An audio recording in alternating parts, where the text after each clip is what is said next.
Teman-teman, kali ini kita akan membahas pemeriksaan fisik head to toe pada bayi part 2. Jadi part satunya kita bahas tentang anamnesenya, kemudian untuk part 2 ini kita bahas pemeriksaan fisiknya.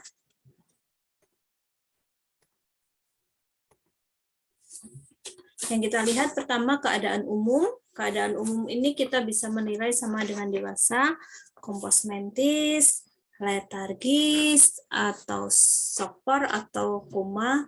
Tapi yang banyak kita pakai adalah kompos mentis dan letargis, jadi atau koma. Jadi kalau sopor itu karena ada respon dari pasien, padahal kalau bayi kan jarang ya responnya, kita tidak komunikasinya kurang, tidak seperti dewasa.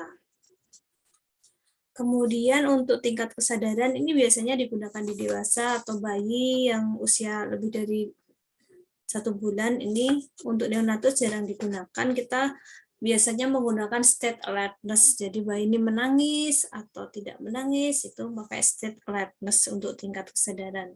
Kemudian vital sign untuk neonatus kita harus pahami untuk tanda-tanda vitalnya normalnya berapa, misalnya untuk heart rate atau nadi 120 sampai 160, untuk suhu sama dengan dewasa 36,5 sampai 37,5. Respirasi ini sangat berbeda, yaitu 40 sampai 60. Ada referensi lain yang mengatakan 30 sampai 60, tapi tergantung dari institusi tempat kita bekerja, tempat kita praktek, kita menggunakan, kita sepakati yang mana kita gunakan. Misalnya di tempat saya menggunakan yang 40 sampai 60. Kemudian tekanan darah ini alatnya khusus, jadi mindsetnya kecil, jadi ada yang bisa melakukan, ada yang tidak. Kemudian untuk antropometri, kita lihat berat badannya, panjang badannya, lingkar kepala, lingkar dada, lingkar perut, lingkar lengan atas. Nanti ini kita lihat nilai normalnya di buku KIA. Teman-teman yang ingin tahu cara melihat, membaca buku KIA, teman-teman bisa lihat di video yang lain tentang buku KIA. Kemudian kita mengkaji, nah ini refleks-refleks pada bayi. Jadi ada banyak refleks. Nanti teman-teman target aja, mengetahui untuk saat ini tahu berapa refleks, kemudian besok tambah-tambah seperti ini. Seperti itu. Jadi refleksnya banyak ya, ada refleks Moro, refleks menggenggam, menghisap, atau sucking, refleks rooting atau mencari, refleks Babinski, dan refleks lainnya. Pertama, refleks Moro ini refleks kejut ya.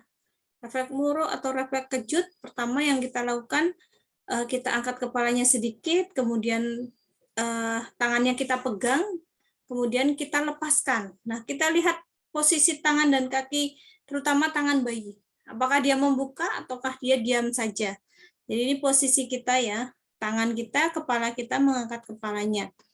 Jadi ini posisi yang tepat untuk mengecek refleks Moro bayi. Apakah dia punya refleks kejut, refleks kaget atau tidak. Ada yang bayi tidak kaget, diam saja seperti itu. Ada juga. Kemudian refleks menggenggam. Nah, ini simple ya. Kita letakkan tangan kita di tangan, telunjuk kita di tangan bayi, bayi menggenggam. Nah, ini refleks menggenggam. Kalau ada juga bayi yang tidak menggenggam, pegang kita gini, dia biasa aja, nggak mau menggenggam. Kemudian refleks Babinski, kita cek di telapak kakinya dengan menggores dari bawah ke atas, terus belok. Set gini. Kemudian banyak refleks lain, teman-teman harus mempelajari, misalnya refleks hisap, cara mengeceknya ini mulut bayi, kita masukkan kelingking, kita cek hisapannya kuat atau tidak. Jadi jangan refleks hisap, ceknya gimana? Nah, ceknya melihat bayi ketika menghisap ibunya. Kita nggak tahu ini bayinya ini menghisapnya berapa kali, kuat atau tidak.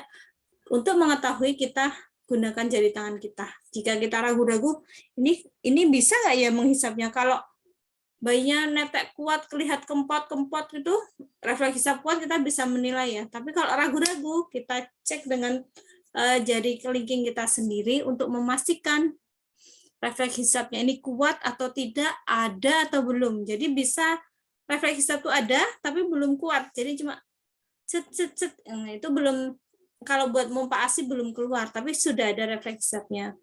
Ada yang sama sekali belum punya refleks hisap. Jadi teman-teman besok kalau ketemu bayi yang mau menyusui belum ada semangatnya, dicek refleks hisapnya ada nggak? Nah, kayak seperti itu ya. Kemudian kita cek tonus atau aktivitas bayi. Jadi kita mengecek tonus, kita lihat apakah dia aktif, apakah dia letargis atau lemah, atau apakah ada kejang. Kemudian apakah dia menangis keras, apa dia menangisnya lemah atau melengking atau sulit menangis. Bayi yang tonus ototnya bagus, dia tangan dan kakinya terangkat. Kalau yang tonus ototnya jelek, dia nempel di tempat tidur, jadi dia tidak mengangkat tangan dan kakinya. Tonusnya jelek. Kemudian kita kaji kepalanya. Kepalanya kita kaji yang pertama fontanel anterior atau ubun-ubun depan. Kalau fontanel posterior, ubun-ubun belakang, ubun-ubun kecil. Kalau yang anterior depan ini ubun-ubun besar. Jadi kita lihat ya fontanelle ini. Nah ini di samping-sampingnya ini tulang keras, kemudian di tengah ini masih empuk. Jadi kita cek. Normalnya itu empuk. Kalau dia keras, teraba, tegas, ini berarti dia nggak normal. Udah terbentuk tulang, ini nggak normal. Harusnya dia masih lunak. Kemudian normalnya dia datar. Nggak boleh menonjol. Kalau kita lihat gini kok bentuknya menonjol, nah ini ada tanda-tanda peningkatan tekanan intrakranial. Dia bisa hidrosefalus, bisa karena masalah lain, trauma atau yang infeksi dan lain-lain. Bisa juga fontanel anterior ini cekung, jadi gini, terus cekung gini. Nah ini bisa karena tanda-tanda bayi dehidrasi, berat badannya turun banyak atau diare dan lain-lain. Tanda-tanda dehidrasi salah satunya adalah ubun-ubunnya cekung.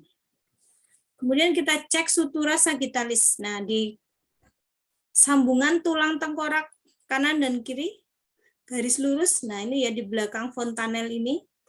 Apakah suturanya tepat, terpisah, atau menjauh, kita kaji. Kemudian kita kaji wajahnya, gambarannya apakah simetris atau asimetris. Misalnya bibirnya, hidungnya, matanya, pipinya, kita lihat kanan dan kiri ini simetris atau tidak. Kemudian kita lihat tempurung, kita lihat kepalanya.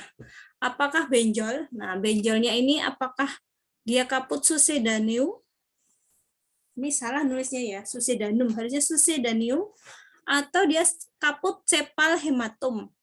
Jadi apa bedanya? Kalau kaput succedaneum isinya cairan, ini lokasinya juga lebih luar dibanding yang sepal hematum. Jadi sepal hematum ini isinya darah, ini ya merah ya, dan ada di lapisan di bawahnya yang kaput tadi. Nanti perbedaannya, kalau sepal hematum dia tidak melewati sutura sagittalis, kalau kaput succedaneum dia melewati sutura sagittalis. Kemudian wajahnya kita lihat dari matanya, apakah ada sekretnya, apakah ada katarak, misalnya putih-putih, atau pembuluh darah di mata, bagaimana kita lihat. Kemudian telinga, hidung, tenggorokan, apakah ada daging tumbuh, apakah ada luka. Kemudian mulut, kita lihat apakah ada jamurnya, apakah ada lukanya, apakah banyak sekretnya atau tidak. Kemudian torak, kita lihat bentuknya simetris atau tidak. Kemudian yang kedua kita lihat apakah ada retraksi atau tidak. Jadi untuk bayi baru lahir, ini kan tidak bisa dia bilang saya sesak nafasnya, saya tidak bisa bernafas. Nah, kita melihatnya bayi ini sesak nafas atau tidak, kita lihat dari pernafasannya. Apakah ada retraksi, apakah nafas cepat, atau bradipnu, nafas lambat, atau takipnu, nafas cepat, atau ada cuping hidung. Kemudian salah satunya di torak kita lihat derajat retraksinya derajat 1, derajat 2, atau derajat 3. Kemudian kita lihat klavikulanya, apakah normal atau abnormal, apakah ada fraktur, kita curiga ada fraktur, misalnya bayinya besar nih, janin besar keluar lewat pervaginam, terus kok klavikulanya abnormal, kita pastikan, kita usul kepada dokter untuk curiga, kalau dokternya curiga nanti dia akan mengaktifkan untuk dilakukan ronsen torak untuk melihat benar atau tidak di klavikula ini ada fraktur atau tidak. Kemudian di torak ini kita bisa cek paru-paru, suara nafasnya kanan kiri bagaimana, asimetris atau tidak. Kemudian bisa juga suara paru kanan ini udara masuk, kemudian paru kiri udara tidak masuk, itu juga bisa. Kemudian kita ceknya dengan stetoskop ya, udaranya masuk atau tidak, simetris atau tidak. Kemudian bunyi nafasnya, apakah semua terdengar keras, apakah di beberapa lapang menurun. Jadi kalau menurun berarti ada sesuatu di situ. Apakah ada sekretnya, apakah ada tekanan dari organ yang lain. Kemudian bagaimana suara nafasnya, apakah bersih ataukah ronki, ataukah terasa ada cairan atau reles. Kemudian respirasinya apakah spontan, apakah menggunakan alat bantu, misalnya oksigenasa, CPAP, atau ventilator.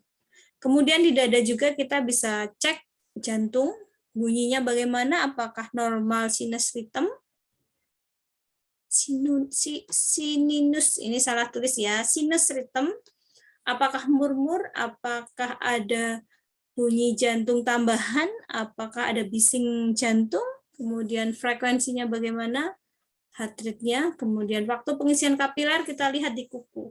Jadi CRT-nya bagaimana? Ini kurang dari 2 detik atau lebih dari 2 detik. Normalnya kurang dari 2 detik. Setelah dada, head to toe ya, kepala, dada, abdomen. Jadi harus sistematis. Seperti kita belajar kemarin, sistematis itu terstruktur. Jadi dari atas ke bawah, dari yang daerah bersih ke daerah yang kotor, kemudian kita lihatnya menyeluruh, jangan bolak-balik. Ketika di abdomen kita cek konsistensi abdomen, apakah lunak atau tegas, apakah datar atau kembung. Jadi normalnya dia teraba lunak. Kalau tegas ini keras ya, ini nggak normal. Kemudian datar atau kembung, kembung ini ada udara mungkin. Kemudian cek lingkar perut, apakah ada pembesaran liver, nanti dilihat dengan dicek di abdomennya untuk mengecek pembesaran liver. Di abdomen kita juga bisa melihat umbilikus. Jadi ini apakah umbilikusnya normal atau abnormal, apakah ada inflamasi atau peradangan ditandai dengan kemerahan, nanah, bau, kemudian suhu yang panas, pembengkakan, ini tanda-tanda inflamasi. Kemudian apakah ada pengeluaran cairan, drainase, kemudian kita cek jumlah pembuluh darahnya.